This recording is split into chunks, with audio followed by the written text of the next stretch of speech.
Good morning, Your Excellencies, ladies and gentlemen, and welcome to this morning's session. I'm Ngaire Woods. I'm Dean of the Blavatnik School of Government at Oxford University. And we're meeting this morning to consider how it is that Nigeria might face one of the most serious double crises the nation has ever addressed. That's the double whammy of the COVID-19 crisis and the oil price crash. We're joined by an extraordinary panel and audience, including each one of you. Aigboje Aig-Imoukhuede, the founder of the Africa Initiative for Governance, Professor Sir Paul Collier, who has been working and reflecting and advising Nigerian governments for several decades, the Vice President of the World Bank, Ceyla Pazarbasioglu, who brings the experience of many of the other countries with whom the World Bank is working, and Nigeria's head of service, Folasade Yemi-Esan. Let me begin by just saying that the Blavatnik School of Government is working with governments in every part of the world, and since the beginning of the coronavirus crisis, we have been tracking every government in the world's response to the crisis and creating a data set which is available to everyone in the world so that you can track and compare your own government's response. We've also been engaging for several years with oil-dependent countries, including the research and work and teaching of Paul Collier and a team of academics at Oxford who work to look at how oil-dependent countries can set and reset where necessary their strategies. Our partnership from Oxford University with the Africa Initiative for Governance was born several years ago when the ambition of Aigboje Aig-Imoukhuede to do something to improve Nigeria's public sector attracted our attention, and we could see that the relentless energy and determination Aig-Imoukhuede would bring to a project that would both work with Nigeria's public sector, but also, and this is the element with which we've been very close partners, work to inspire some of the most brilliant young Nigerians to aspire, just as many of your parents did, to join the public service and to serve Nigerians through public sector leadership. And through that scheme, we've seen some truly brilliant Nigerians both applying to us and to outstanding programs around the world. And then for the very best of them, some of whom are joining us in the discussion this morning, to come to Oxford to study for the Master of Public Policy, supported by the Africa Initiative for Governance. So let me turn to introduce this morning's debate to the founder of that, a man well known to all of you for his determination to improve leadership, Aigboje Aig-Imoukhuede. Over to you.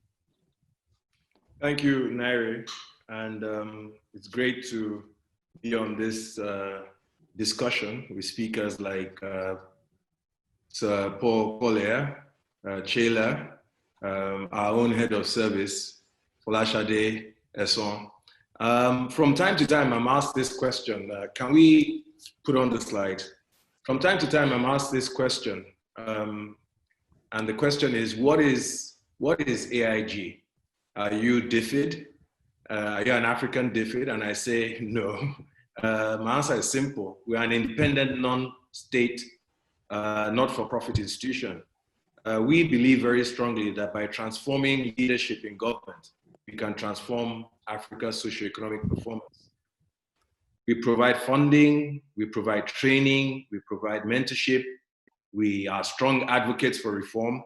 And when we see strong reformers like the head of service, Dr. Esan, we actually partner with them and get into the trenches of reform on this ongoing project to transform Nigeria.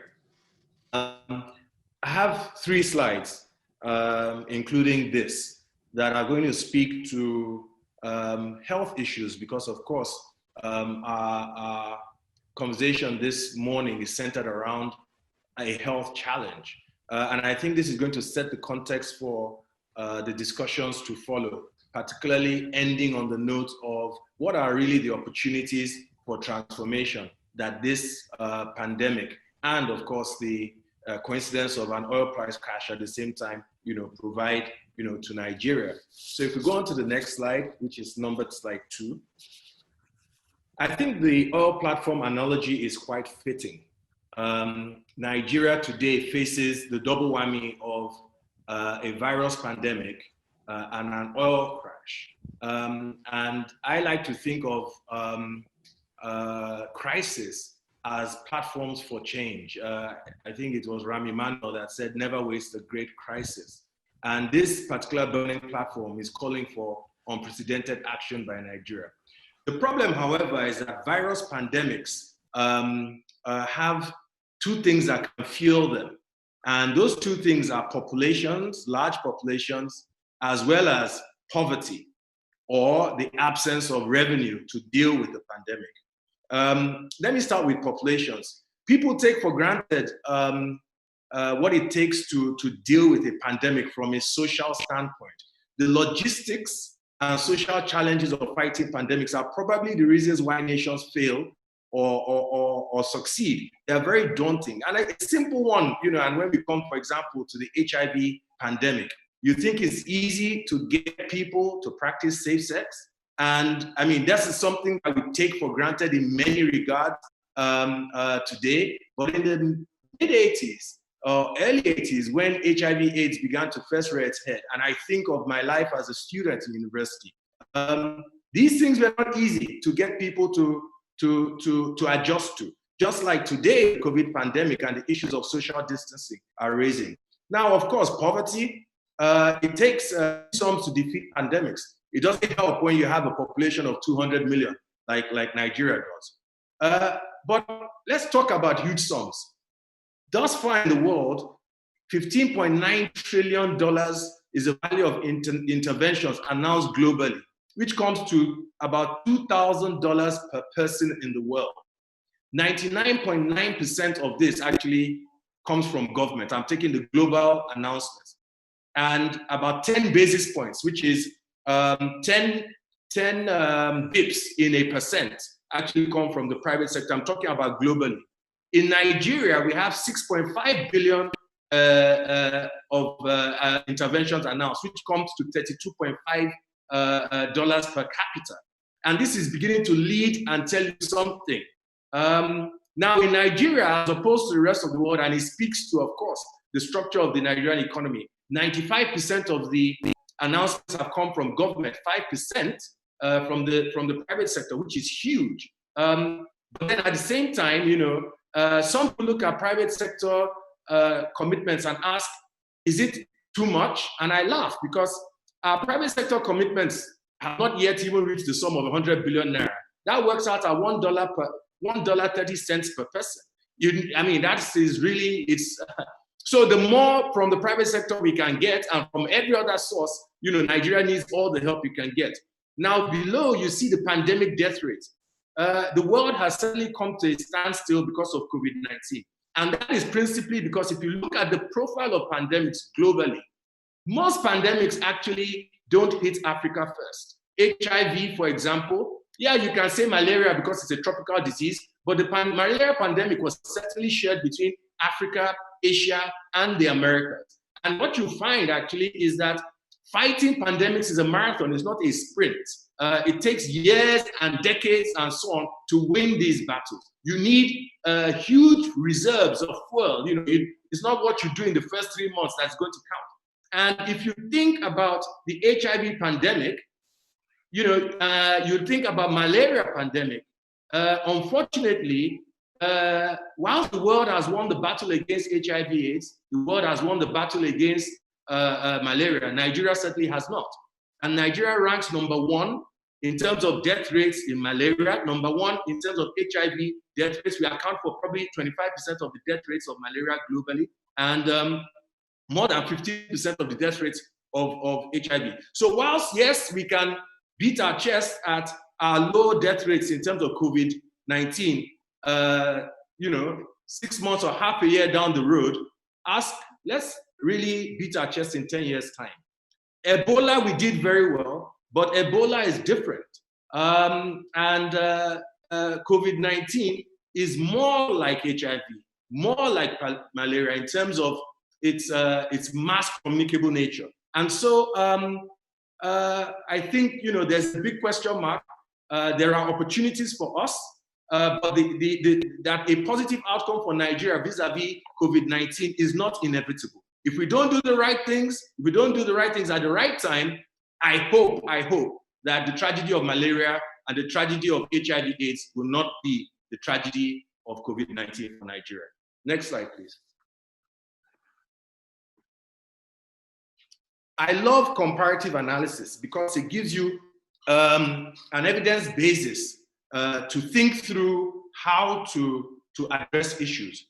It gives you the opportunity to compare yourself with other countries, see what they do, how they act, and perhaps from this, you know, you can make progress. Why these 4 countries, you may ask? Essentially, what I picked were 4 countries where, you know, I have a life as an investor, and the 4 countries that Nigerians try to express as their alternative to make the Nigerian dream, their dream for a decent life and a different standard of living, tend to be these 4 countries that are put, you know, to compare Nigeria with. And if you look at the health indices, you will find that Nigeria does not do well at all. Shegun Adeniyi, a member of the AIG panel of advisors, and let me call out and shout out to all directors of AIG on this call and members of our panel of advisors, including our chairman, who I believe is on the call. Shegun asked this question: why is it that the average life expectancy of Nigerians is 54 years against 75 or 85 years in Europe and America? Why is it that a child, you know, born in Nigeria, you know, is 12% likely not to make it, you know, by the time that they are 5 years old? I mean, why do these things still bedevil Nigeria when the world has been able to address most of these challenges? The WHO ranks Nigeria's health system 187 out of 191 countries measured. Now, if you look at these 4 countries, and it speaks to many other countries, what is clear is that they spend more, they spend smart, and they act fast. So what are the opportunities for Nigeria to begin to spend more, to spend smart, and act fast? If you look at the story of Nigeria's development since the 1980s, it's the story of us being from 1980, before 1980, this was not the case, but from 1980, if you take the trajectory of development, we are being outspent, we are being outpaced, and we are being outthought when you measure the actions of governments across other countries and compare them to ours. Now, we have a problem with revenue. We have the largest GDP of any African nation, but of course, we have 200 million people. So our current revenue rate, our current revenue levels, and our revenue growth rates cannot change our health indices. We have to address that challenge. We have a situation where we have a doctor to population ratio in Nigeria officially of 1 doctor to some 2,600 Nigerians. A health minister in Nigeria said and corrected that statistic that actually, because of brain drain, is now 1 doctor to 6,000 Nigerians. That, by WHO expectations, is too poor. It's meant to be 1 doctor for every 600 people. We also have a problem with our priorities. If you look at our percentage of budget that is spent on health and compare it to the other countries, we spend 4.4%. South Africa spends 11%. China 6.8%. The US 17%. The UK 19%. Health spend as a percentage of GDP, again, it stares us in the face. Now, why are we spending more on salaries, refreshments for government meetings and so on than we are spending on hospital beds? You know, we have a problem with priorities. We also, of course, have a problem with efficiency and productivity. We don't get as much for our spend, you know, as we should. So even though we are spending money, we've got to spend our money smarter.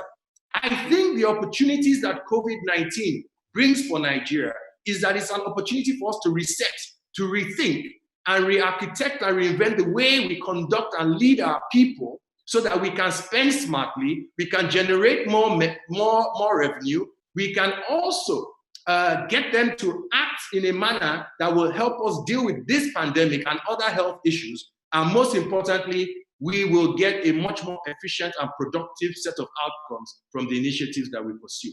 Thanks, Ngaire. That's my bit for now. And I look forward to the conversation. Thank you, Aigboje Aig-Imoukhuede. I'd like now to turn to Professor Sir Paul Collier. Paul, Aigboje puts the terrific challenges that Nigeria faces and where it sits vis-a-vis other countries in front of us. How, in your view, should it address this challenge? Thanks very much indeed. Can you hear me? Yes. Good, because I can't see anything. I've just got a blank screen, but never mind. So I'm going to speak in three little blocks. One, some sort of overarching stuff, then something on health, and then something on the economy. And the first comment is that there's no guidebook anywhere in the world to what to do about the COVID shock. And that places us, it's an example of what's called radical uncertainty. The right answer to the question, what should we do, is, I don't know. And if you don't know, because there's no guidebook, what you do, you learn as you go. You experiment, you try things, as many things as possible, and you find out what works and what doesn't work. You learn as you go. That's the basic principle of any big event that's subject to radical uncertainty. And this is very much that. Second point is you're very different from Europe. The shock is very different. The government responses to the shock need to be very different because your circumstances are so different. So whatever you do, don't copy Europe. And as for copying America, don't even think of it, right? The third point is, and this builds on what's just been said, is leadership really, really matters. But there are two styles of leadership. Humans are unique amongst all animal species. All other animal species just have one style of leadership, which is called dominance. That's what Donald Trump does. A dominant leader thinks of himself as commander-in-chief. I'll order people to do this and that. That's not the style of leadership which is needed now. The style of leadership which is needed now is not commander-in-chief, it's communicator-in-chief. Because it's very important. The government sector in Nigeria is itself really pretty small relative to the society and the economy. And so the communicator-in-chief role is to guide what business should be doing, what people living in households should be doing, what social enterprise should be doing, what communities should be doing. To work as a communicator-in-chief, you need a very different sort of behavior from commander-in-chief. Commander-in-chief, you swagger about as one or two world leaders are currently doing.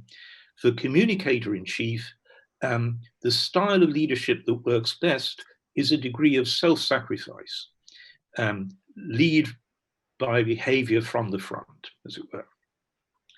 So, radical uncertainty, so different from Europe, don't copy, don't even think of copying America. Very different approach to leadership. Communicator-in-chief is the key role. And this final point, respond as you go. You're going to need to do things very differently. And that means you need to find new things that work. And then when you found things that work, scale them up. So let me turn now to the second point, which is around health. And it seems to me that so far Nigeria's policy response to COVID has been a lot better than responses in Europe and North America.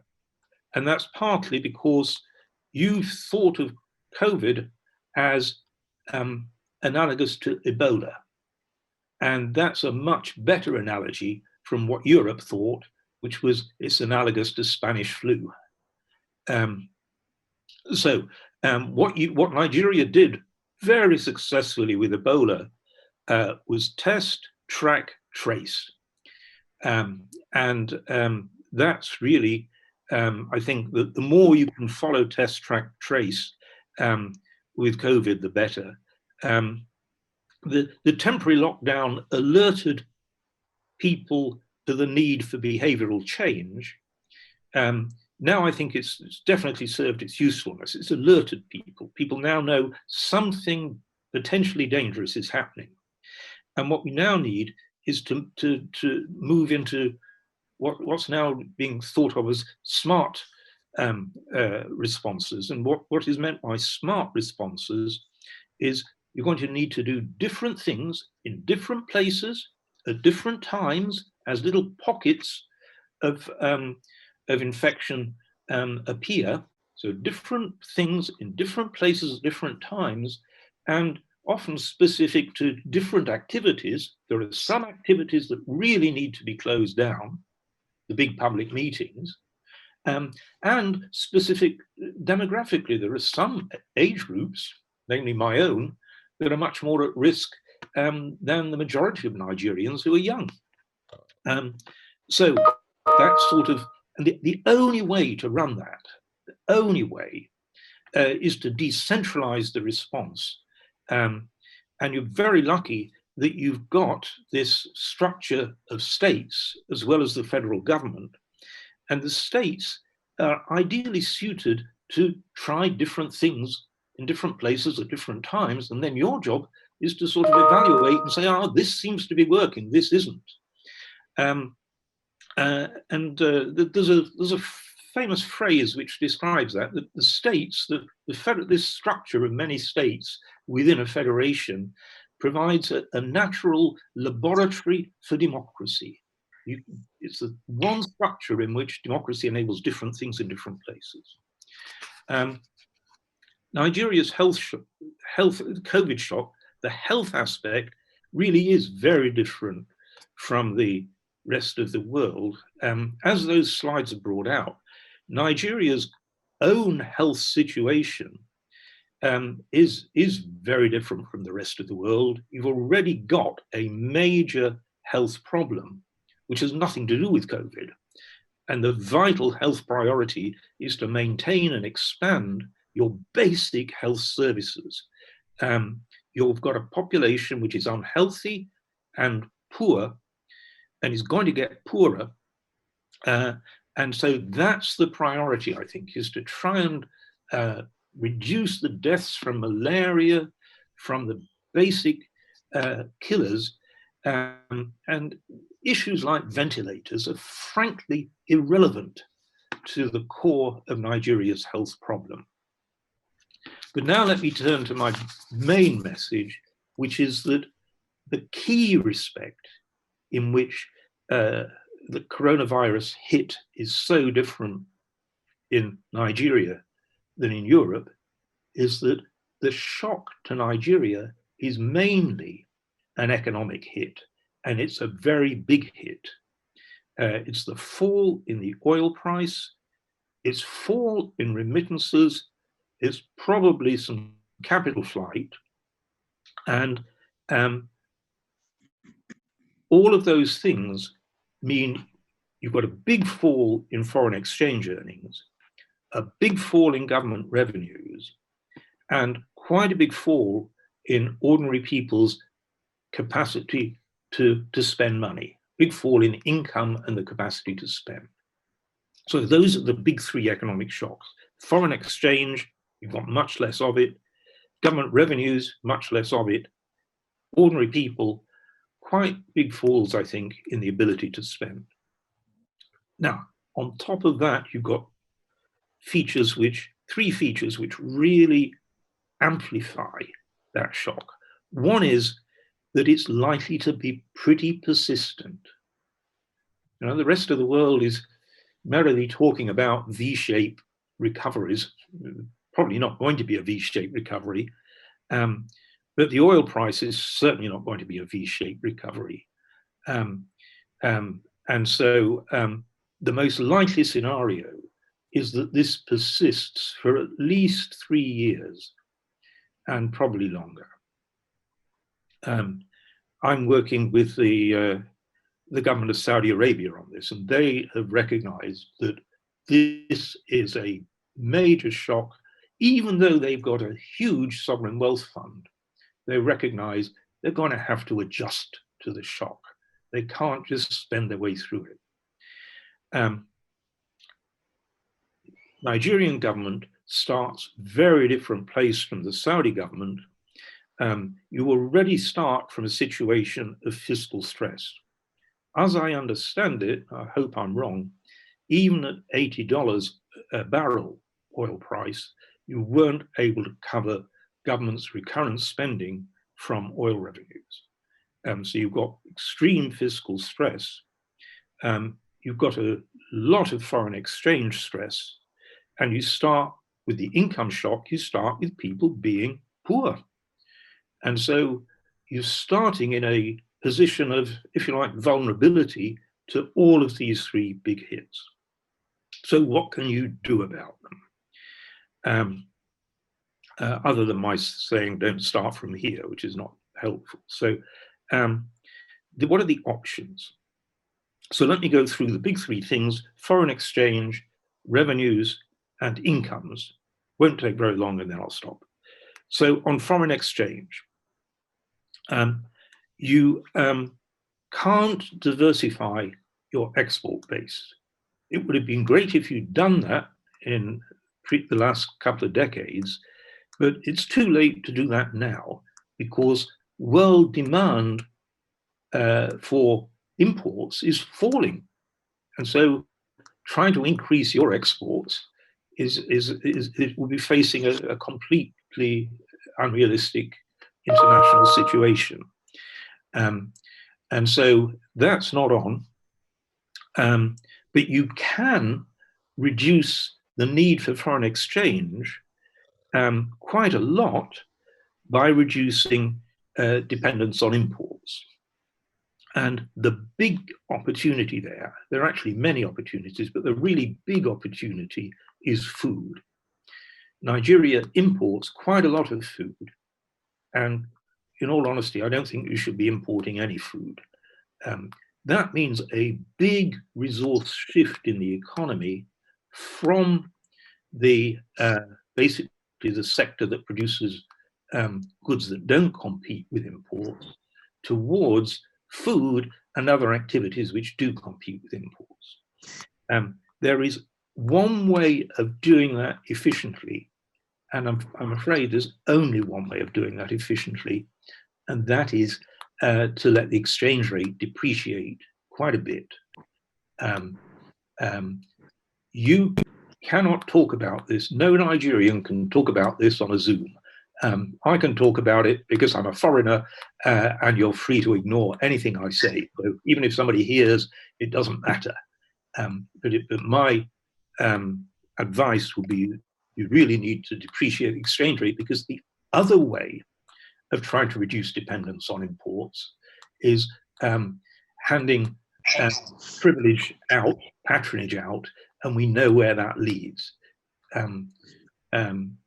President Buhari has been very courageously leading a fight against corruption. If we move to a situation in which patronage and privilege are enormously valuable in order to get access to overvalued foreign exchange, that will completely undo the incentive structure, will completely undo the efforts to reduce corruption. So that's the big message on foreign exchange. The big message on government revenue is that I think you'll have to work on both sides, both cutting spending and raising revenues. And I think there's a lot of opportunities to reduce spending. Even Saudi Arabia has done this quite courageously. They've cut very substantially all public sector benefits. So it's not just new hires, it's all people in the public sector are getting reduced benefits.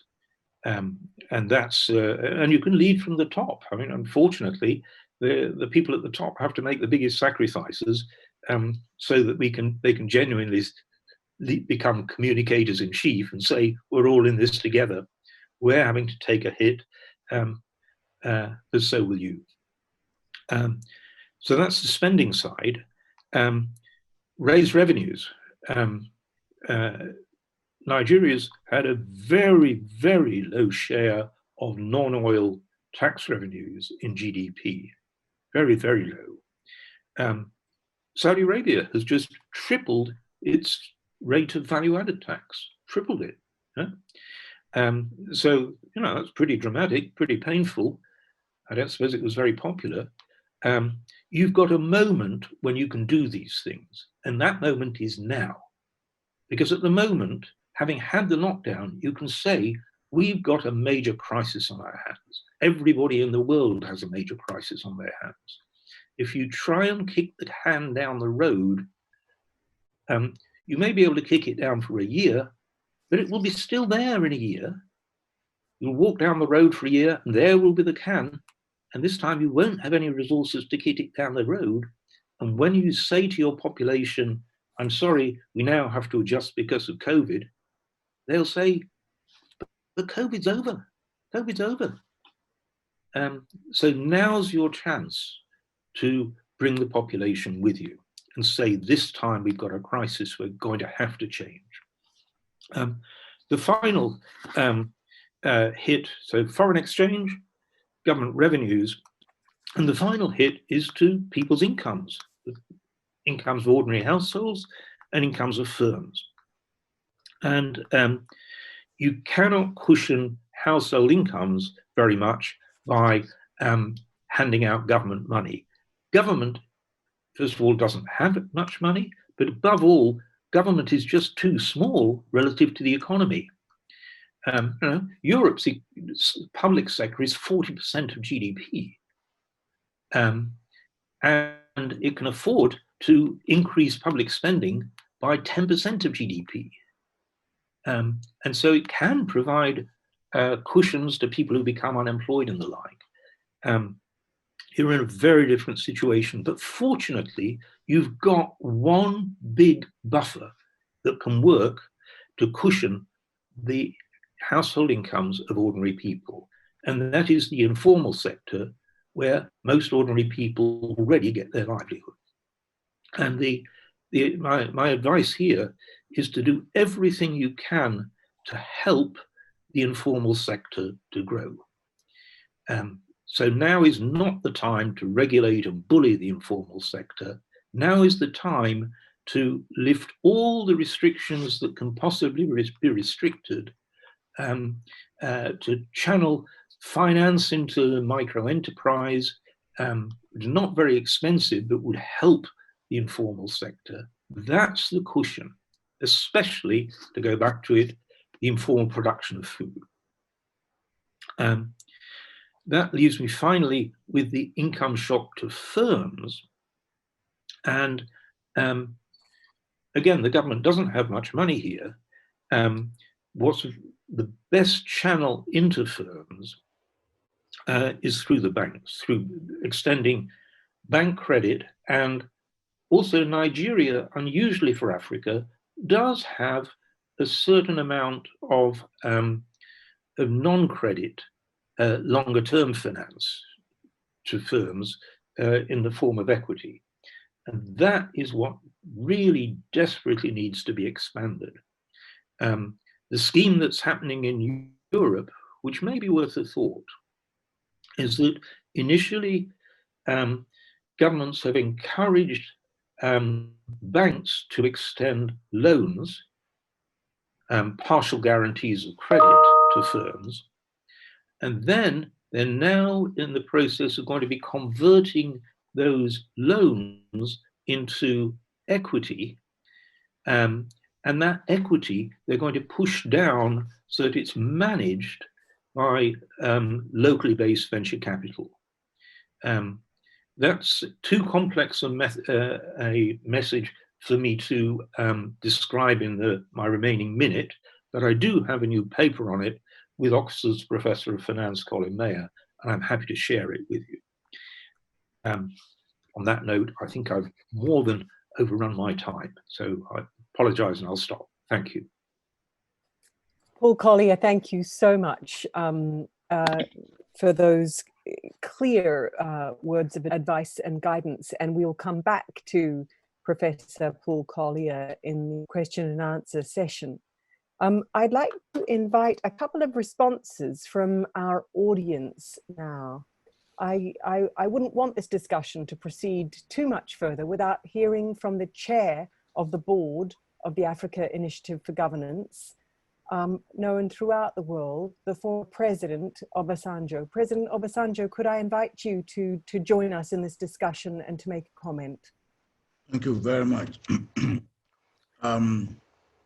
I want to apologize for joining you late, but I join you in the midst of Professor Paul Collier's presentation, and as usual, brilliant. I will say that Nigeria has done fairly well in the handling of COVID-19 pandemic. And the reason, as Professor Collier said, is that we disaggregated. We really took it down to states and to communities. I was pleasantly surprised when I went to my village, and I found people from the state government testing and checking on people in my village. And it doesn't matter for you to know how small my village and how insignificant it is. It doesn't matter how big you make the map of Nigeria. My village will never feature on any map of Nigeria. But for for testing to go down to that level, to me, it's an indication of what how seriously government at the state level and at the local government level has taken it. And that has helped to reduce the spread of the virus. Now, some people said we haven't reached the peak yet. Maybe we haven't. Maybe there's still more to be expected. Maybe some others said there may be a second or even a third wave, maybe. But the measures that have been taken so far seem to be working. And the fact that the state governments are left to do things relevant and to their own situation also seem to have worked. There is this very strong movement between states. And in fact, one state put a barrier on the bridge between a state and another state. I think all these have worked very well. But I think the point that is very important on this topic is the oil price crash and Nigeria's choice, tough choices. Nigeria government for this year budgeted on the basis of $57 per barrel of oil. As of today, I think it hovers around $32, $33. It even went down as low as $20 some weeks back. Now, that is a very, very serious situation. My concern is that I think Professor Collier referred to that as shock. I don't think we have taken that shock as seriously as we should have. And the fact that we haven't taken it as seriously as we should have will continue to haunt us now and in the immediate future. And what do I mean by that? I believe when you have a shock, you have to react to that shock in such a way that people can see that you really have a shock. It's an emergency.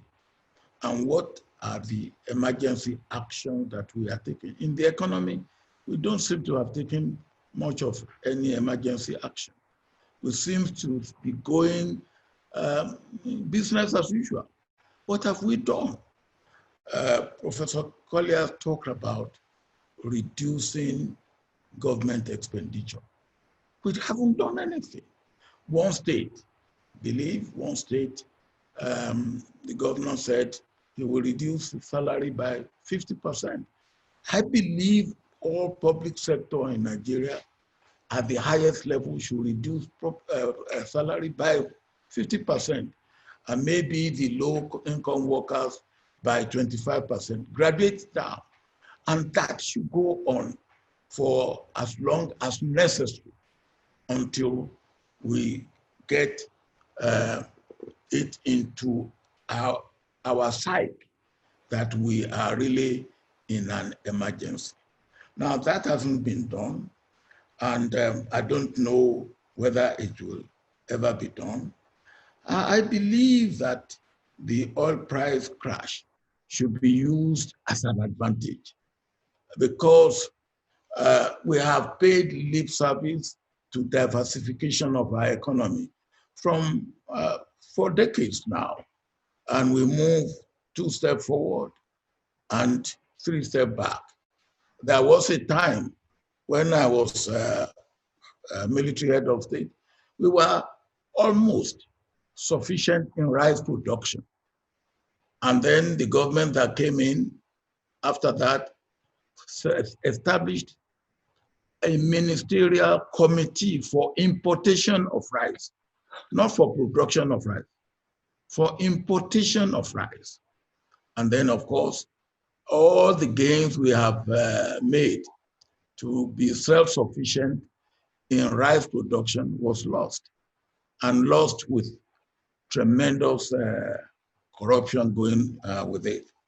Now, maybe this is the time when the issue of diversification of our economy can be taken seriously, because we are in an emergency, and people will understand that this is an emergency. But as Professor Collier said, I will want to, and I don't think they are really tough choices, but I will want to mention 3 or 4 areas where we just have no excuse and no choice but to take them seriously.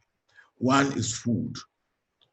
Now, if we are spending money to import some of the staple food that we eat, like rice, like maize, I think it is a great shame. That we can stop.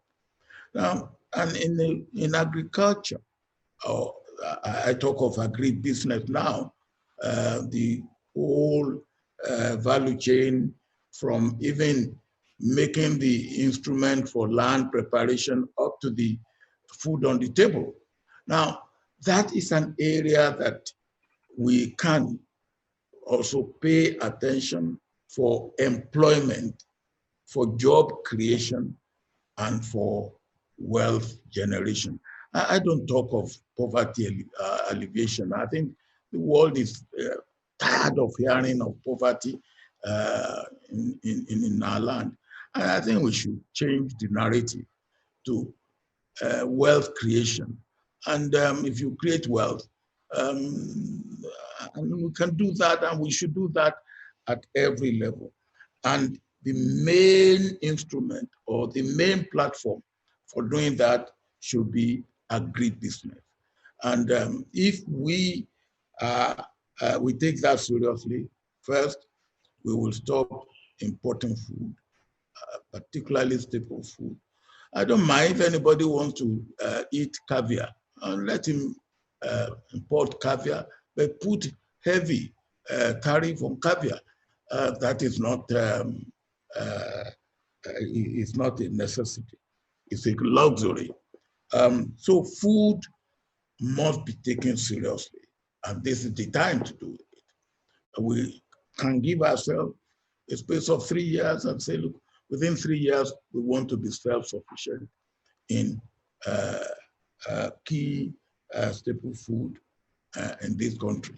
If a country like Vietnam, who never produced coffee, decided that they would be producing coffee, and within a space of 5 years, they became the second largest producers of coffee in the world, then it is possible.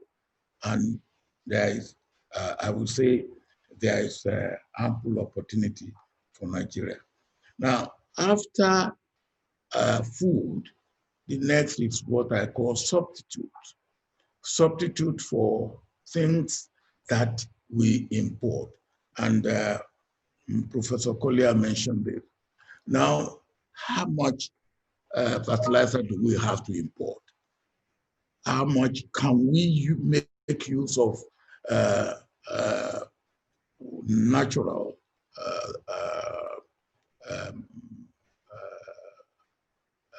fertilizer, manure, and things that we have, so that we drastically reduce importation of fertilizer and other things that we need to enhance agri-production. I think I take just fertilizer. There are other areas where we can look for substitute and cut off or reduce drastically in import. Then there is what I call raw material. Again, raw material for what we need to produce locally. I found that we are looking for a number of other things that we import. And when I remember some time ago when I was in government, and and they gave me and they said to me that, look, we are importing food. I said, give me the breakdown, the analysis of the food we import. And one of the things that we are importing is toothpick, which goes under food, toothpick. And I look at the amount of money we were spending on toothpick at that time, over $5 million for toothpick. Now, how much do you need to establish a toothpick industry? And we ban importation of toothpick, and toothpick industry sprang up everywhere, and they were not even producing only toothpick, they were producing chopstick, because it's more or less the same thing, the same raw material, and were exporting. Over 25 years after we have imported, we have banned the importation of toothpick. In fact, over 30 years, one government came and decided to allow importation of toothpick. And what happened was that of course, because it was dumping all the Nigerian toothpick industry folded up. Now, that I think speaks volume for itself. I believe diversification should be one thing, and as I said, this is the time, the shock and the emergency. Diversification, the other area that I believe we need to, after food and employment and what I call substitute and raw material, it's export. There are still things that can be exported, particularly in the area of agriculture. But there are certain things that we need to do that we haven't done. For instance, we produce yam.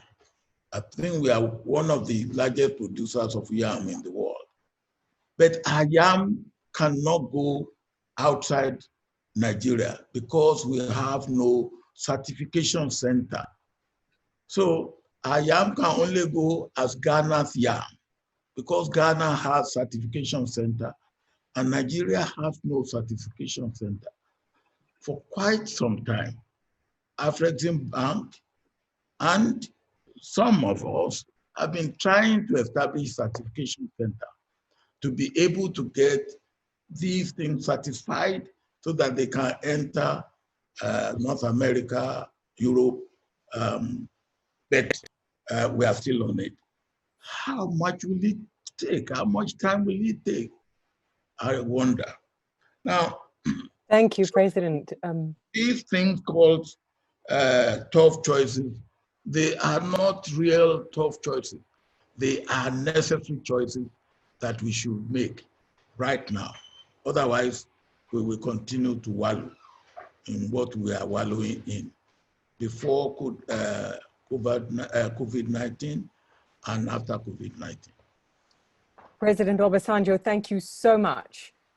As ever, so crystal clear in the steps that Nigeria could take. Before we move to our next speaker, there is one other audience member who I would like to call upon just for a brief comment on what he's heard so far. And that is the Speaker of the House in Nigeria, Femi Gbajabiamila, who I believe is in the audience. And if I could call on you just for a very short comment from the floor, Mr. Speaker, it would be an honor.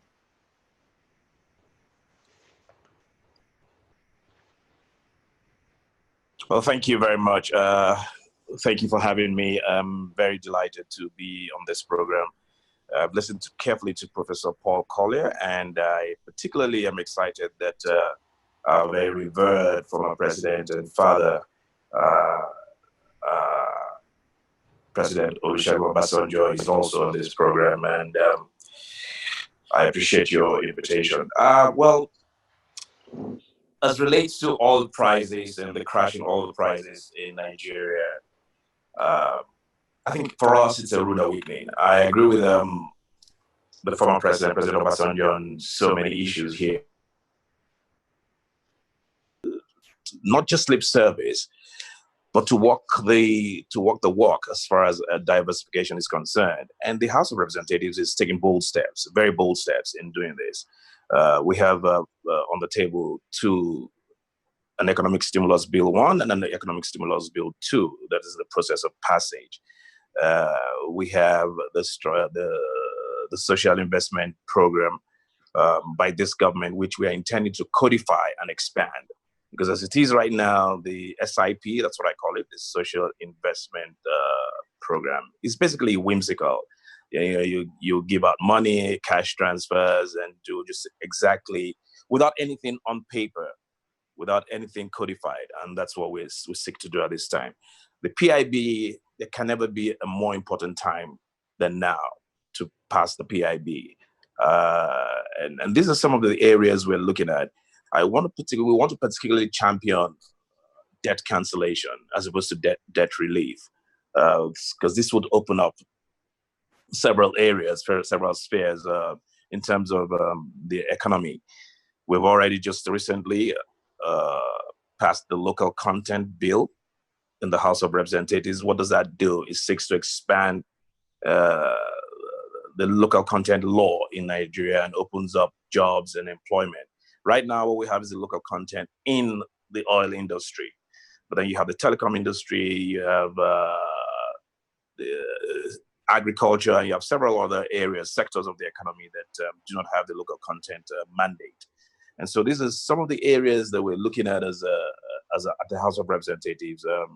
We have several, Nigeria is blessed with enormous resources, both material and human. Unfortunately, till date, we have not been able to harness those resources. And that's what's key, the harnessing of the resources that you have been given. We have tin, we have gold, we have coal, we have ore, we have several things, magnesium, we have all sorts. But when you depend solely on one commodity that is finite, then of course, at some point, sooner than later, you're going to run into the kind of problem that we're facing now. And so it is incumbent on us as leaders and as legislators to begin to tweak how we run our economy, what we depend on and what we do, so that we don't run into trouble like we seem to be heading to right now. What we're looking at right now is not about spending money anymore. It's about actually creating and generating wealth. How do you do that? You have to look at the middle class. That's the engine room of any economy. You have to look at the middle class. You have to look at the SMEs. And more importantly, I think it's time we have that conversation that's been long due or overdue about federalism and the structure of Nigeria. If states, if we're talking about true federalism and states were even more empowered to create their own wealth and to grow, at their own pace and free up more money from the center, and devolve that money and the resources to states, I think that we will go a long way in salvaging Nigeria from the unfortunate situation that we're in now. We have, of course, must at the same time begin to take a haircut, make cuts here and there where necessary. The Obasanjo report is on the table, and we intend to merge agencies and merge ministries so that we streamline government functionaries, and at the same time a careful balance so that people do not lose jobs. These are the areas that we're looking at as a matter of urgency, and I believe with tenacity of purpose, I believe that we'll be able to achieve what we need to achieve. What we're looking at is not about over time. When you look at nations, you look at the Industrial Revolution, and that's what takes nations from either a developing country to a developed country. Beyond the Industrial Revolution, in Nigeria now we're looking at infrastructural revolution. We've just amended we're just about to amend the budget, the 2020 budget, based on the reality of today, and pumping more money, amend the budget, pumping more money towards infrastructural deficit to bridge that gap. And so we are doing a lot. There's so much work to be done. It's not going to happen like that, but baby steps. We need to start now. There are about 200 million people in Nigeria. That alone, the numbers alone, gives you a head start compared to other countries. The population alone by itself, that's material, that's human resources that must be used for the benefit of Nigeria. And so we are looking at several sectors and several areas that would actually put Nigeria where it's supposed to be. I don't want a situation where we continue to refer to Nigeria as a developing country. If we harness our resources very well, Nigeria should be a developed country, not a developing country. Mr. Speaker, could I ask you, both our speakers, both the former President Obasanjo and Professor Collier, talked about the leadership of Nigeria and the need for the leadership at this difficult time to be seen to be taking sacrifices. Is this something that the Nigerian House will do? Is it what you think Nigerians' leading lawmakers will do? Well, absolutely. I don't think it will serve us any good if you bury your head in the sand and, pretend like this is not a necessity. It is like the former presidents, like President Obasanjo said. I'm sorry. It is a necessity that we do these things.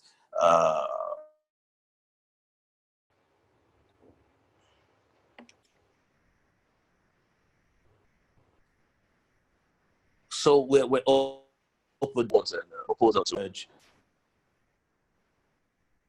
Are you there? Yes. Okay.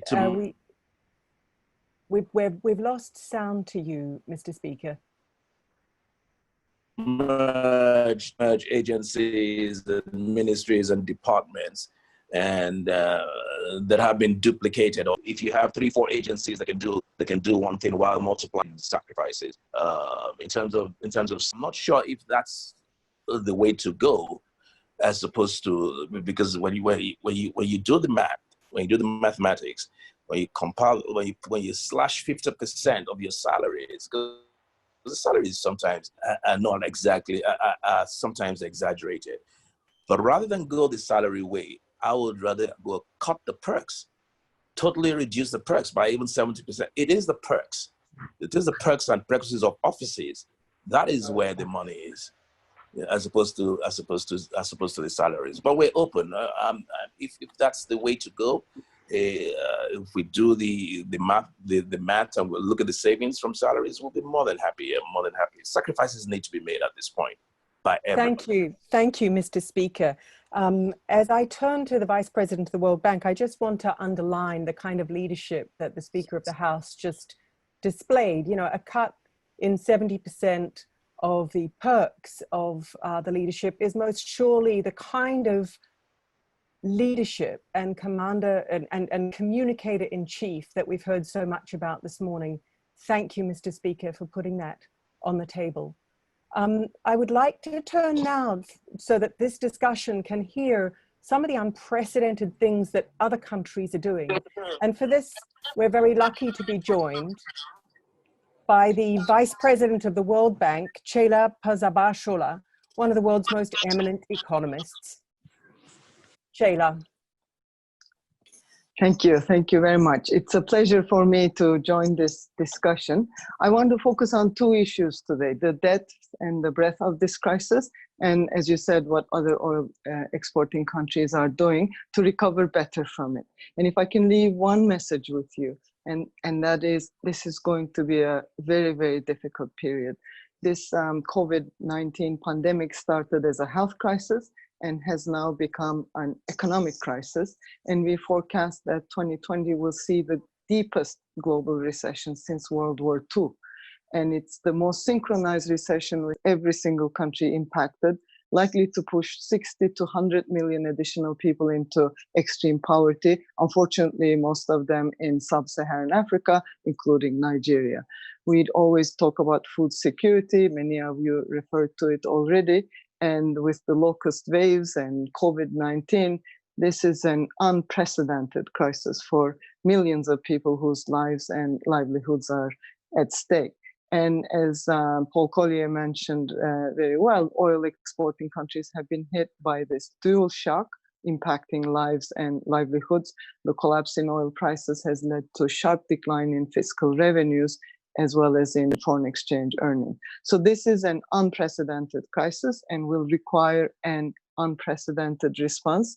And the problem is, we started this crisis in a vulnerable position in many countries with record levels of sovereign and corporate debt. So it's very important that the short-term measures to address the health emergency will need to be, that these short-term measures are accompanied by comprehensive policies to boost long-term growth, including by improving governance, business environment, and expanding investment in education and public health.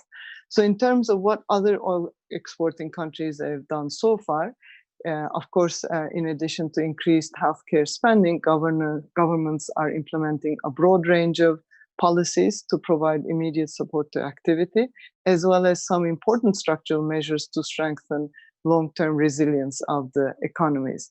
So these include, like in the case of Nigeria, tax cuts or deferments. Some other countries put in place loan guarantee schemes, credit lines to SMEs. This is about 2/3 of oil exporting countries have done this to support cash flows to businesses and households, expanded social transfers, social benefits, cash transfer programs to provide targeted support, and I underline targeted, to the most vulnerable during the pandemic. So implementing these emergency measures with adequate targeting is likely to be a challenge for Nigeria, given its very large informal economy, no unique ID, and no central registry for the poor and vulnerable. And I think this is an area where Nigeria can make good progress, unique national ID, and improving digital connectivity and use of digital financial services. In terms of rebuilding better and really implementing reforms to transform the economy, you might ask why we are focusing on this now. We are in the midst of a serious crisis. The issue is that when these types of serious crises take place, the damage goes well beyond the short term. And these types of episodes often leave long-lasting scars. And our ongoing work shows that the long-term damage will be particularly severe in countries that either suffer financial crises and in energy exporters due to the sharp decline in oil prices. So I'm going to focus on 5 priorities for transformation, which other countries are also implementing. Some of these have already been mentioned. The first, of course, is economic diversification. This is another reminder of the urgency to continue with reforms to diversify the economies of oil exporting countries. The fiscal package of the United Arab Emirates includes the acceleration of infrastructure projects, including telecom infrastructure, to facilitate increased remote working capacity.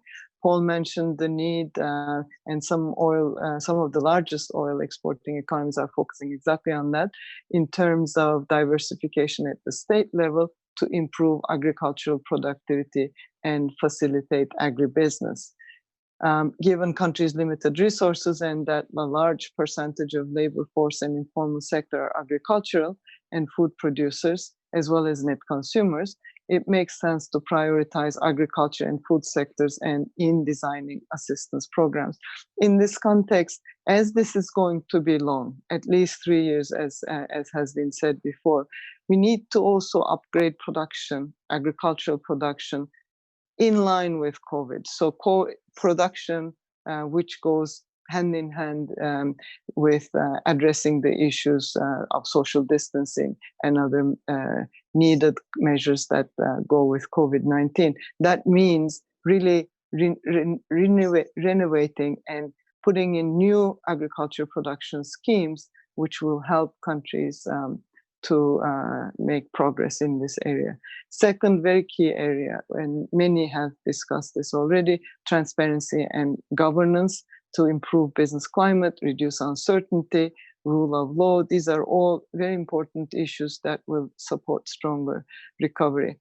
In some of the countries like Ecuador, they have an IMF program and they're in the process of implementing new reforms to improve government transparency and governance quality. Colombia is issuing best practice transparency guidelines in public procurement, and other oil exporters such as Angola are undertaking major revenue reforms, including measures to broaden the tax base of the personal income tax by taxing earnings of military personnel, increase progressivity of the system, raise corporate income tax on the oil sector, while lowering the tax burden for other sectors. This is particularly difficult now with the COVID-19 crisis and the impact on oil, but they are really broadening the tax base for VAT, vehicle tax, real estate tax, and finally they are putting more efforts on tax administration by simplifying procedures and adding instruments to fight tax evasion. We have, as the World Bank, we have a very good dialogue and policy dialogue with Nigeria. There's a plan to rationalize tax incentives and publish tax expenditure statements in 2021. This can potentially boost tax revenues by 2% of GDP, but the agenda for tax reform needs to be rejuvenated. Key supplemental elements include improvements in how VAT is collected, a review of excises on alcohol and tobacco, reform taxation of capital income, strengthening customs administration, and so on. And these are really doable reforms. Of course, very important to carry out deep civil service reforms, as was mentioned already, and many of the GCC countries are implementing measures to reduce public payroll spending, including wages, but also, as mentioned, non-wage allowances, pensions, and off-budget positions. Third, subsidy reforms. I know this is a challenging issue, but the current environment of low oil prices provide an opportunity for many countries to review energy pricing policies and implement changes that yield efficiency and also move towards a much more sustainable energy source. The cost of power makes Nigerian companies inefficient and uncompetitive. The Power Sector Recovery Program, which was mentioned, it's now in early implementation, is a very important step in the right direction. It will be politically challenging in the short term, but will have a huge impact in the medium to long term. And this will be to fix the challenges. Fourth, digital connectivity.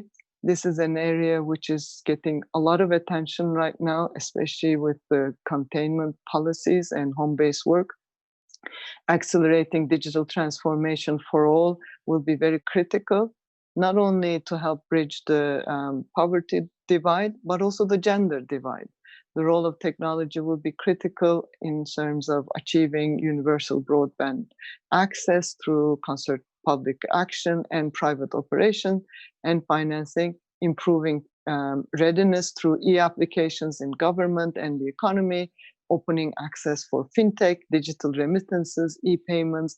All of these are going to be really critical to shift towards e-based access, which I think this crisis has really underlined.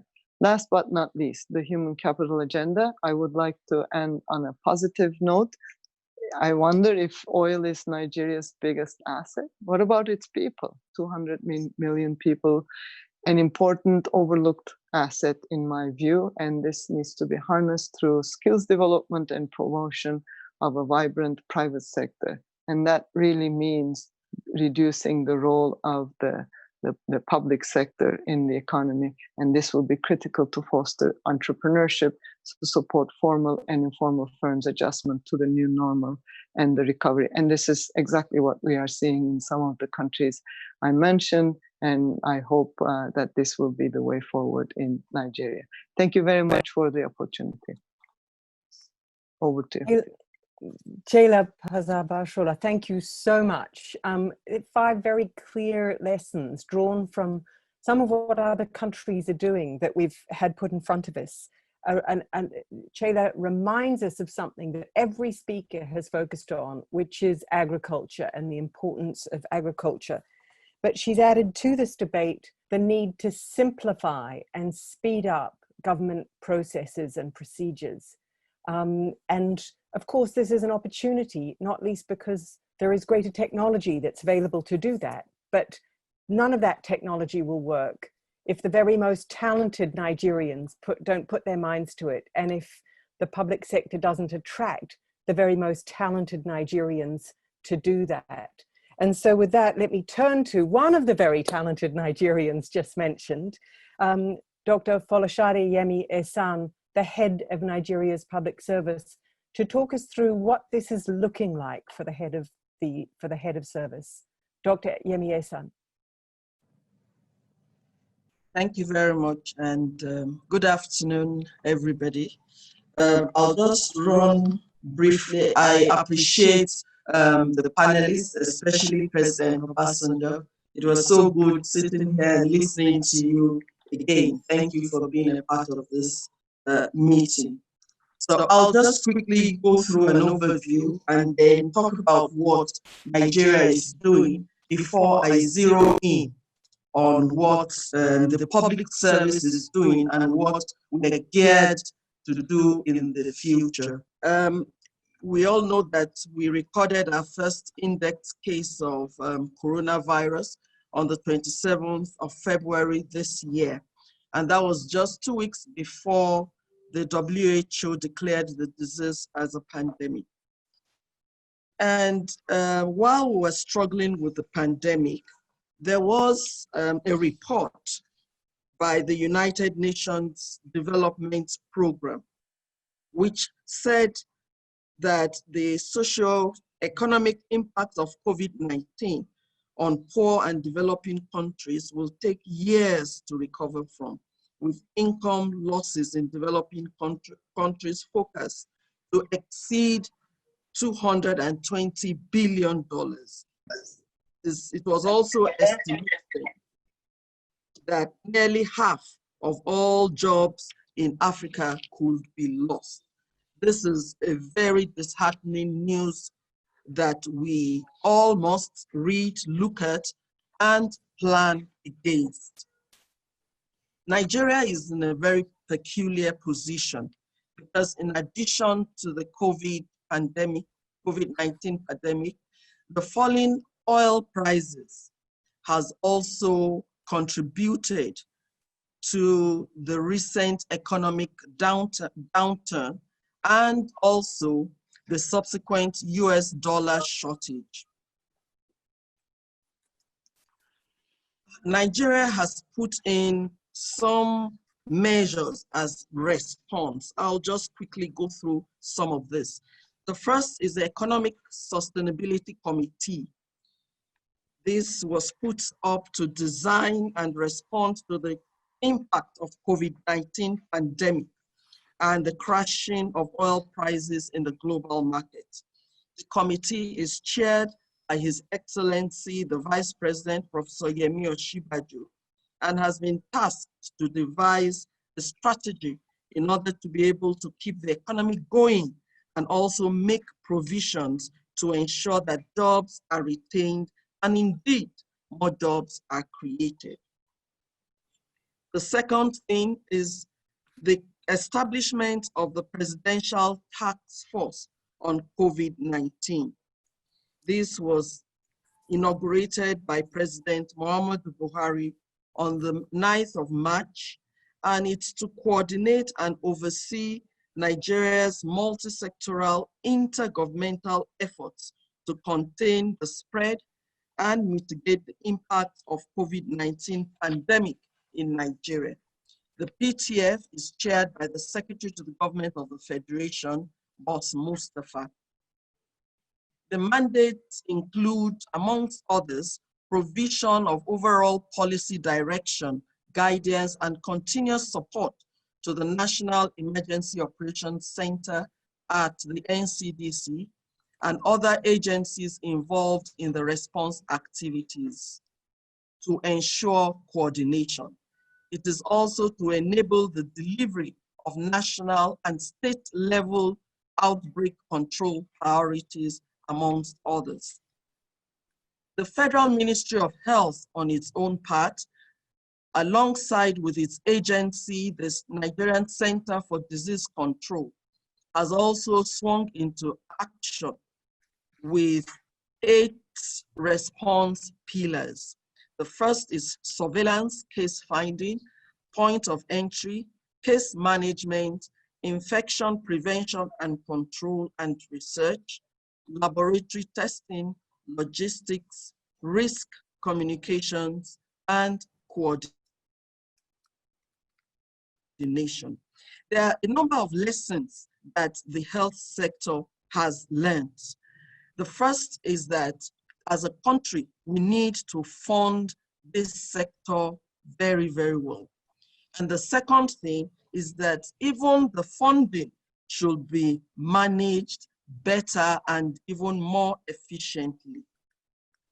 The federal government and the Federal Ministry of Health is also poised to improve the healthcare system going forward. There are also fiscal policy responses by the federal government.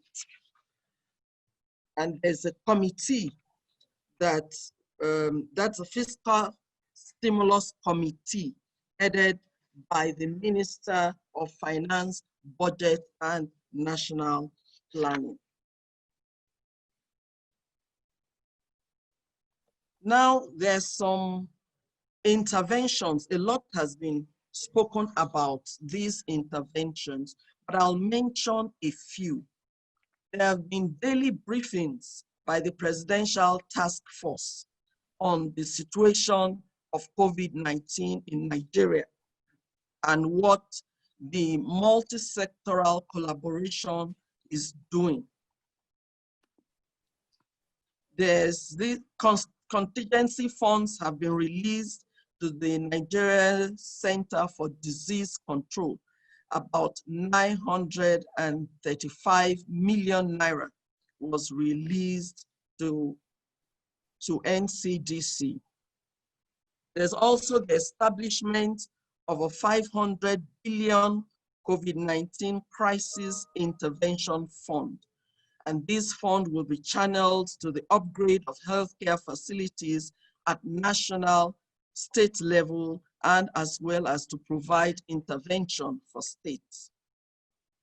Mr. President also approved the employment of 774,000 Nigerian youths, and these youths will be engaged in special public works programs aimed at cushioning the effects of the economic downturn. Each local government area of the country will be allotted 1,000 slots. Then there's also been the 3-month repayment moratorium for all trader money, market money, and farmer money loans with immediate effect. Similar moratorium above has been given to all federal government funded loans issued by the Bank of Industry, Bank of Agriculture, and the Nigerian Export-Import Bank. These are just some of the interventions that have taken place so far. The private sector has also been a part of the response to this COVID-19 and the economic downturn. A number of very significant and impactful interventions have also been made to the federal government from the private sector. I'd like to, at this juncture, appreciate all those that contributed in one way or the other in this fight against a common enemy. It's good to note that we are all partners in progress, and together we will come out stronger. I'll just also like to acknowledge at this point the partnership between the public service and the African Initiative for Governance. We have an arrangement with them, and the AIG has been working very hard for the transformation of the public service. I wish to, at this point, say that a lot of work has been done, and we also need to invite other like-minded private sector groups to come partner with the public service in the reforms aimed at reinvigorating the service. Now down to the Nigerian public service. And what are we doing? We have put in place some preventive and social interventions. In line with the PTF guidelines on the containment of the spread of COVID-19, the Office of the Head of Service of the Federation embarked on the following preventive and protective measures against the pandemic. The first one is the provision of made in Nigeria, locally produced hand washing points. And these points are placed at strategic locations in all office spaces, the federal secretariats, and indeed all offices. We have also insisted that hand sanitizers must be provided as people come into public buildings. There's also been the decontamination of all federal secretariat complexes. There's been a lot of sensitization also. We've produced a lot of signages on COVID-19, how to prevent and the disease, and especially the spread within office environment. The most important thing we have tried to do is to sustain workflow. Even with the lockdown and the eased lockdown, we have tried to maintain workflow in the offices. We have continued to have service-wide meetings of permanent secretaries. We have continued to have virtual meetings of the head of service with permanent secretaries. We've also had regular virtual top management meetings in the office of the head of service, and we have encouraged all permanent secretaries to have virtual meetings with their top management in their various offices. During the lockdown also, I hosted a virtual interactive session with civil servants, all civil servants, on the 17th of April, 2020. The webinar lasted for about 2 hours, and about 500 civil servants from all cadres attended the first webinar. And we have planned a number of webinars after this. It's also important to note at this point that the Office of the Head of Service is developing guidelines that will govern all virtual meetings in the public service. We will talk more about this later on. Also, the group life insurance for public servants have been activated for the year 2020. This is just to ensure that the civil servants at the forefront on the fight against COVID-19 are insured. Now we see COVID-19 as an opportunity to reposition the public service for Nigeria's economic prosperity.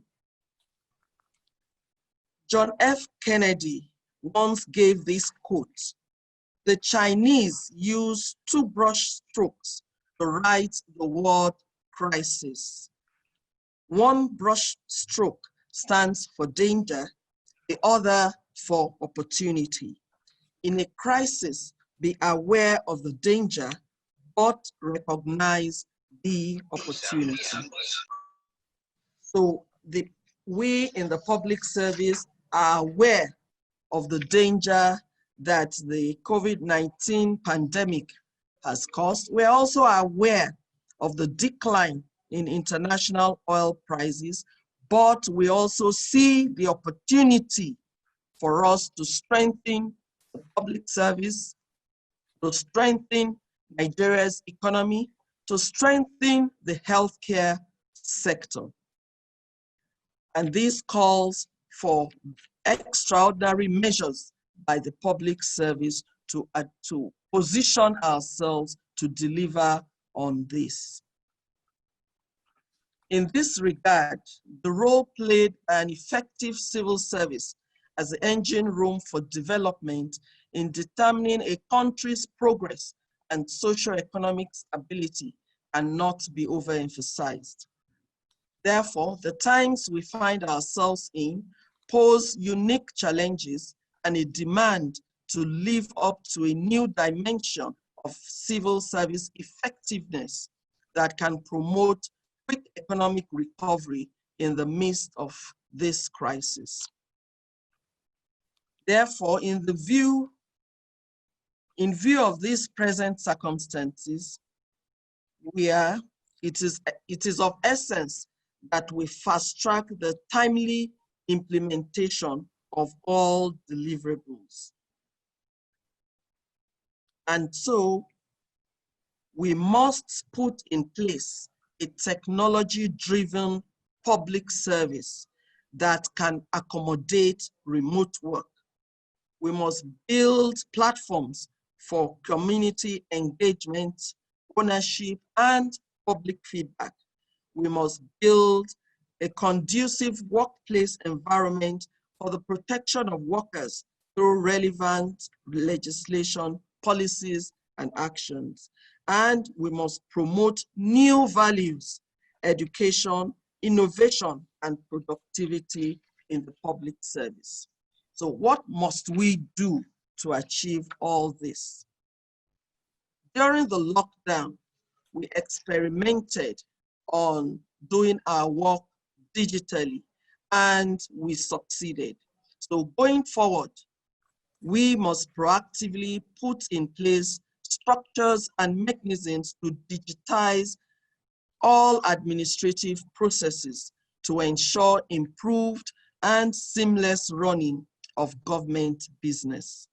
In this light, the Office of the Head of Service is working with our partners, AIG, towards implementing the following as part of its digitization plan and proposed policy on remote working.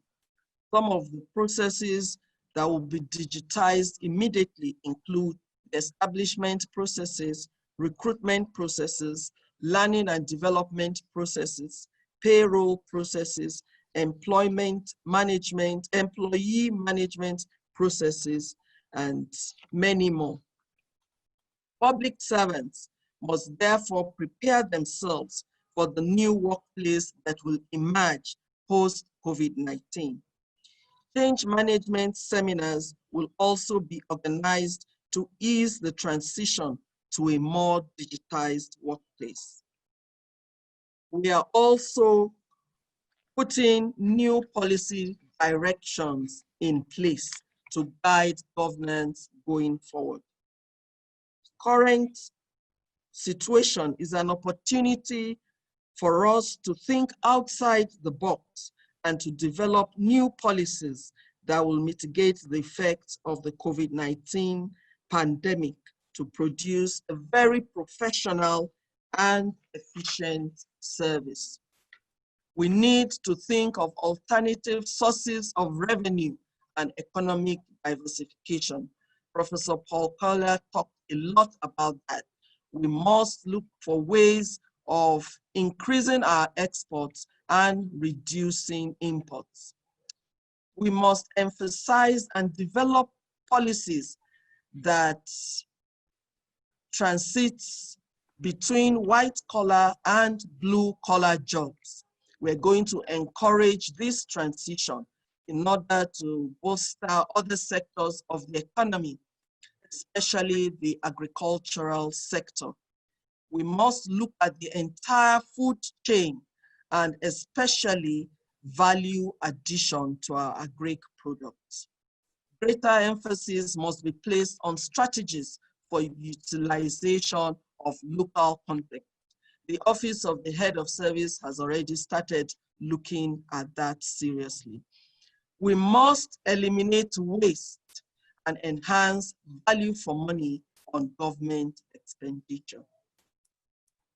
In conclusion, the COVID-19 pandemic is a wake-up call to all policymakers, all arms of government, and operators of all sectors of the economy in the country to initiate and embrace a more inclusive and integrated multi-sectorial response.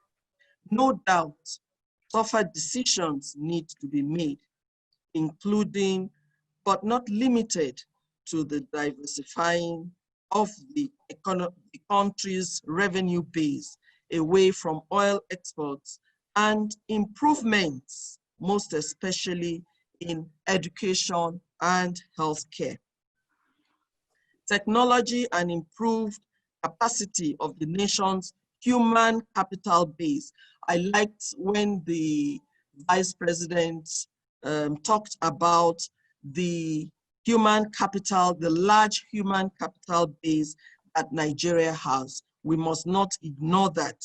and we must increase our capacity with the aim of ensuring that the economy is able to recover quickly from the difficult situation that we find ourselves in. Thank you very much. Head of Service, thank you so much. Nigeria is lucky to have such a determined and talented and wise Head of Service, and what you've just set out for us are an ambitious set of policies that only Nigeria could do because of its talent and its people, and because of the determination we're hearing this morning to make a difference. Now, I've seen that in the comments and questions and answers, we have a question from the former Emir of Kano, former central bank governor, Mohammed Sanusi, and I would like to bring you in if you could prepare for that, Governor. But just before that, I have a question from Hakim Onasanya, who is one of the AIG fellows at the Blavatnik School this year, doing a Master of Public Policy. He's a doctor and somebody who's worked in technology and telemedicine in Nigeria. Hakim, if I could call you in to ask your question of the Head of Service. Thank you very much, Ngaire. It has been an informative session. And thank you to the AIG team, not only for this, but for the opportunity to study at the Blavatnik School of Government. My question is to the Head of Service and to the Speaker of the House of Representatives. The question is, I was very happy, just as many Nigerians, to know that the Oronsayen report is going to be implemented. But my question is, as the plan is to cut down over 200 agencies into less than 150, how do we manage the political dimensions of it, knowing that some of these agencies are being created and their staff are being recruited as a form of compensation to political loyalists? So are we just reducing the number of agencies and transferring them to other existing agencies, or we are cutting down the number of staff and also number of agencies? Thank you very much. Head of Service, as you can see, we educate students to ask the really tough questions. Yes, thank you very much for Hakim. That question is key right now because Mr. President has actually said that the Oronsaye report should be revisited, should be reviewed and implemented. So I agree with you, but my first comment before the Oronsaye report is that as Nigerians, most of us see the public service, the civil service as the welfare package for Nigerians, which is very, very wrong. And I think that we must change that narrative. The civil service and the public service is meant to be the engine room of government. And it is what we put into the service that we get. If we use it as patronage, as political patronage, then we cannot get much out of the service. So I really need us to understand that the civil service is being reinvented, and the civil service cannot remain the way it is. We must bring in merit-based performances in the civil service. So having said that, the Oronsaye report is a very important report that we must look at. The modalities of implementing that report is what Mr. President has asked that the Secretary to the Government and myself should sit down, look at, and come back to him on. Like we said earlier on, there's no doubt about it. There's some agencies that are duplicating functions, and that is creating a lot of waste. And so we will definitely look at that. We will also look at ways of cutting government spending all in all. It's not just by the Oronsaye panel. I really liked it when the speaker actually came up to say that, you know, the National Assembly is ready to look at cuts, even in the allowances of speakers. I think that is a very, very, very good starting point. And we will jointly, as a government, look at the best ways to cut down on government spending, not only by the Oronsoye panel report, but even in a much wider dimension, because that is what government must do at this time. Thank you. Thank you so much, Head of Service. Could I now ask if he's able to join us, former Governor Sanusi, His Royal Highness the former Emir of Kano, if you would like to come in to put your question. Yeah, thank you very much, Ngaire. Can you hear me? Yes. Okay. Okay, I would like to, well, apart from the question, since I have an opportunity to comment, I'd like to make an intervention on this topic.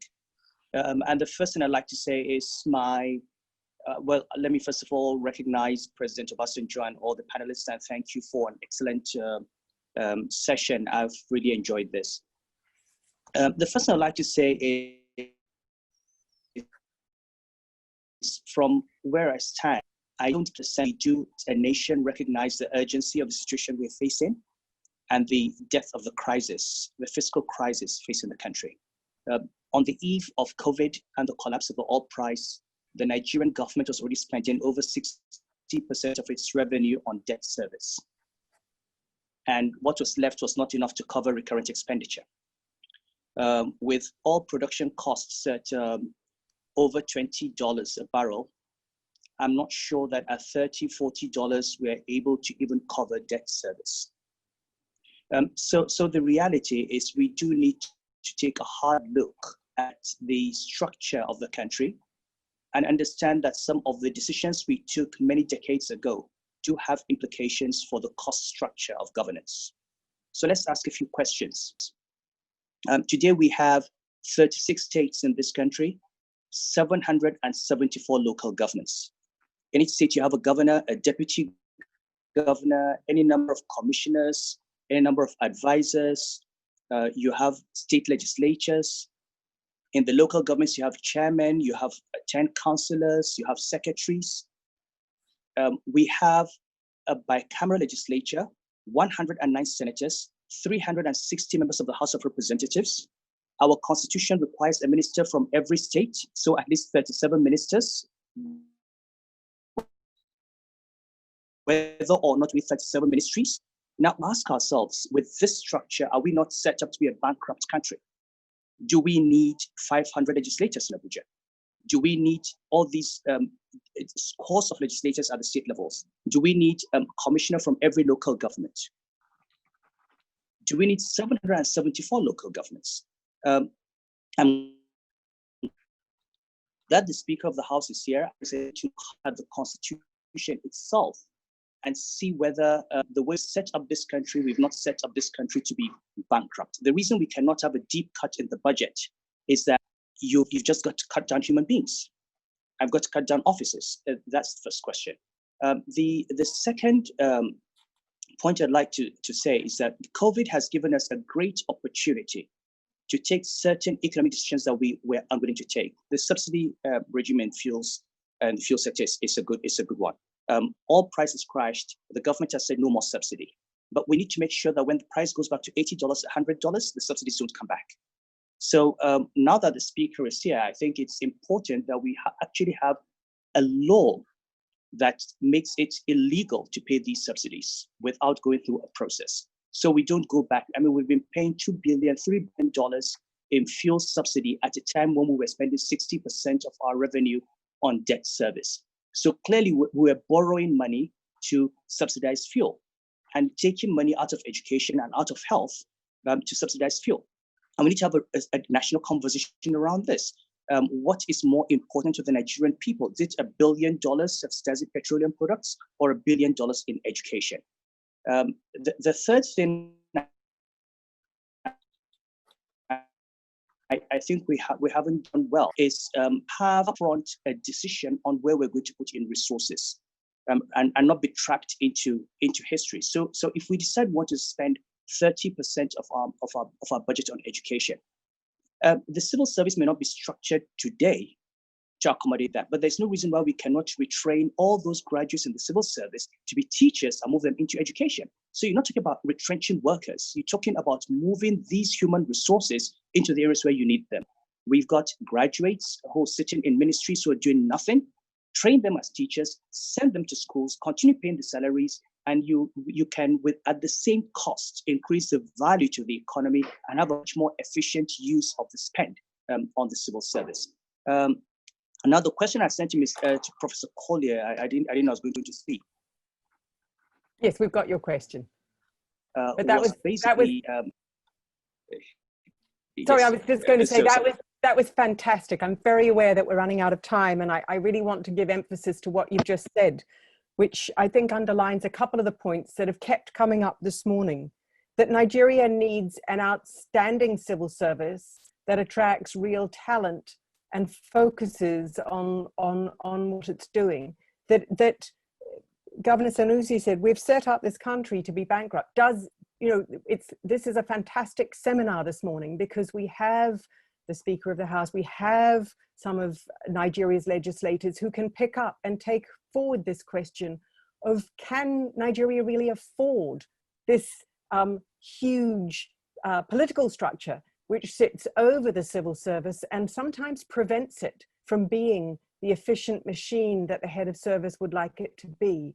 But I want to, just before we conclude with comments from Mr. Aig-Imoukhuede, I want to just bring a question to each of our other panelists that have been raised by a number of different people. And the first is, if we do what the head of service says and we stop using the civil service as a welfare system, what is it that Nigeria should do for the very poorest? So Tolu Ani and Shegun Ogobonero both ask, how is it that the government should support the very poorest? Ceyla, I wonder if you've got a word on this. Should the government do cash support to the poorest? How can they best reach the most vulnerable at this time? Ceyla? So yeah, it's a great question, and I think the key is how to target that support best, because I think it is very much needed at this time. Many are suffering in terms of livelihoods, and social transfer programs, cash transfer programs have worked well in many countries.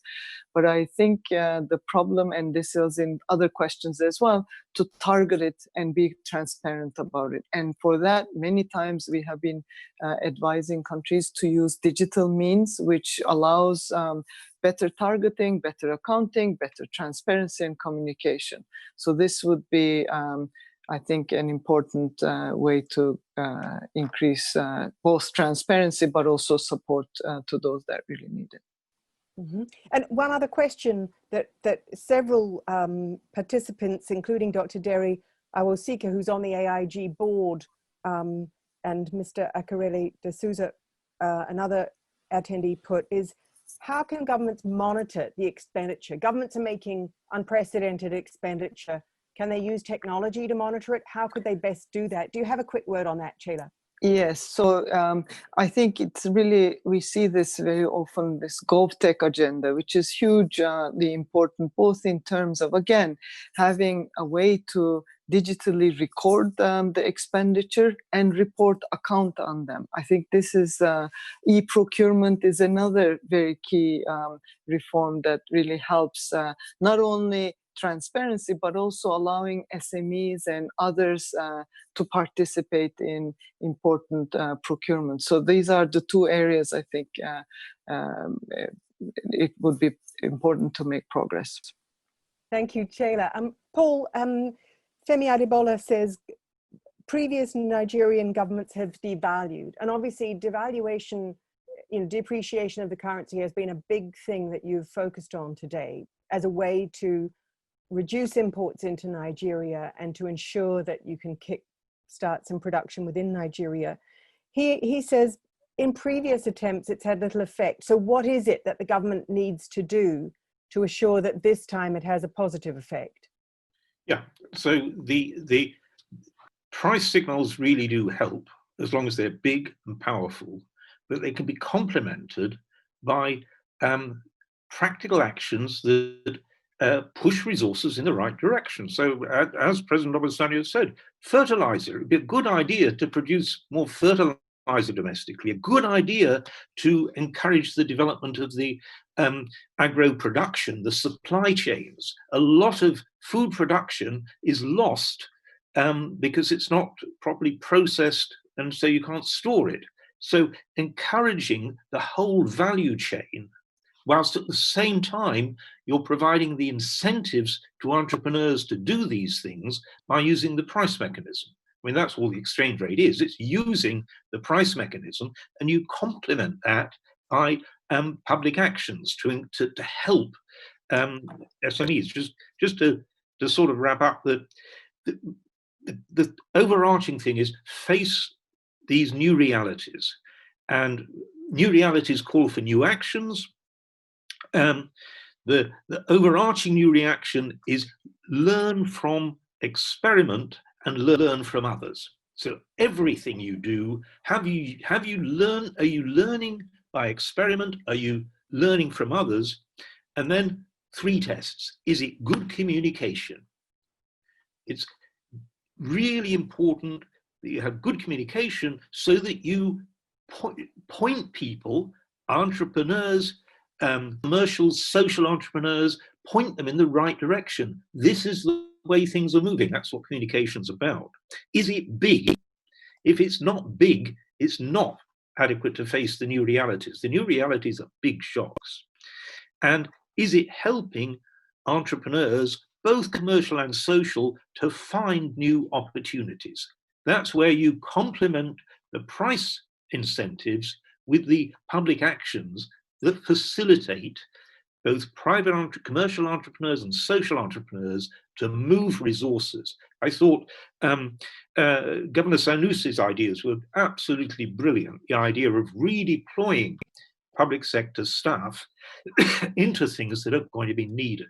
If you need more innovation, you need more educated people, and so redeploying people into teaching, that's a really good example. Skill means the skills that are needed by entrepreneurs to build teams that can meet the new opportunities. Think new opportunities. That's the decentralized genius of entrepreneurship, both social and commercial.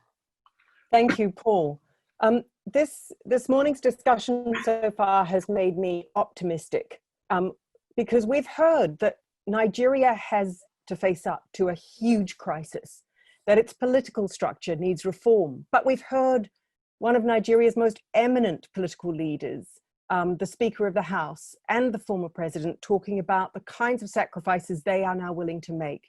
We've heard that Nigeria's civil service desperately needs change. We've heard the head of service lay out an ambitious program for change.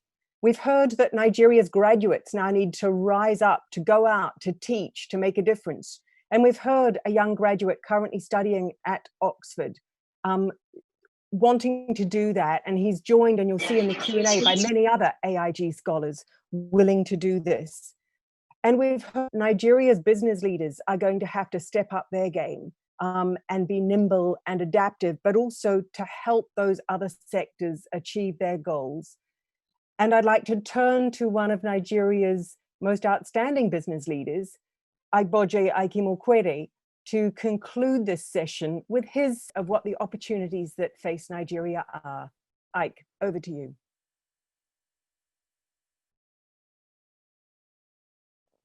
Thank you, Ngaire. This has been 2 hours plus of the best time I've spent in a very long time. The ideas have been big. The statements have been made boldly. There is courage in those who have answered questions and set out initiatives, as also on the part of those who have asked questions. For instance, the troublesome scholar from BSG who has been taught how to ask these difficult questions. And I've had a great time. Now, if you could put out the slide on opportunities that I've spent a bit of time making whilst people were speaking. And whilst he does so, the summary of where we find ourselves is that we face big and unprecedented challenges that require tough decisions, smart spending, fast action in 3 areas: revenue generation, resetting government priorities, and improving the indicators as a result of better performance on the part of government. And the opportunities that are summarized on this slide are: the first is bring the public sector into the digital age. The head of service spoke very eloquently about this. This will change Nigeria. And what we essentially need to do is digitalize core processes. If I think about my time and what Access Bank has continued to do, what we found out was that by spending something like 200 million naira in digitalizing core processes, and when I left Access Bank, we were probably at 10% of digitalizing the core processes. I understand they are over 90% now. They spent 200 million naira and they have annual savings of 2 billion naira. A one-time spend to digitalize your core processes of 200 million naira has led to annual savings of 2 billion naira. So imagine the civil service and maybe 20 of the most important agencies of government digitalizing. And this can be done, I understand, in 18 months to 24 months. This will just change Nigeria. Introducing performance management into the public sector. Transparency. Why don't we have an index every year published for all Nigerians to see, discussed by the president in council with the ministers, the head of service, which shows the performance of the ministries and so on. Let them have their scorecard discussed, just like you have in any other business. Of course, Nigerians rise to the challenge. We love the challenge of performance. I know for a fact that if we change the performance management system in the public sector, we are going to see improved performance. Public-private partnership to scale up delivery of basic services, particularly around the area of digital infrastructure. We are thinking about transforming the economy, the SMEs, and the middle class. What if we had a digital registry in Nigeria run by government in partnership with the private sector, where every invoice in Nigeria, every business invoice in Nigeria is registered? And if you give so here I am, I supply you, Ngaire, I supply you a Nigerian SME an item, and you accept my invoice, and I register that invoice in the registry. If that invoice becomes as good as cash, it will transform value chains, it will transform supply chains, it will transform the understanding of credit in Nigeria. All we need is a speaker to pass a law that enables such a partnership between government and the private sector. Redefine jobs, reskill employees, shift personnel to areas of value. Agri workers, teachers, digital workers, call centers, where essential services are rendered to the public, first responders. Something very critical is that I think that we can communicate much more effectively as government. And doing so will mobilize citizens to take collective action. We must be proactive.